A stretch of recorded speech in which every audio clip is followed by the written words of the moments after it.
Hello, in this video I want to show you how to remove and reinsert filter in Dyson Air Purifier Cooler.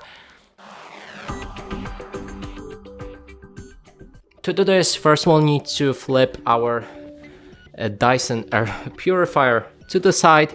That way on both of the sides you can find those buttons that we need to pull downwards like this.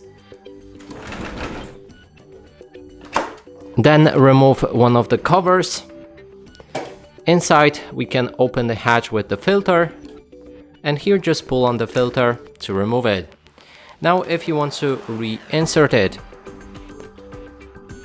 you will need to find the one side with the gap right here, and it needs to go into the slot. You won't be able to see it because of the camera angle, but there's the specific slot right there that you need to align with that gap. So just slide it in.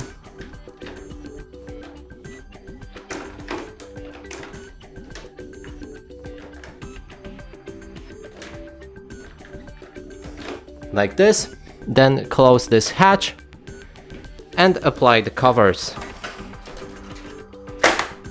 When they click like that, that means we successfully replaced our filter. And that's it for this video. Hope you like it. Please consider subscribing to our channel, leave a like and a comment below.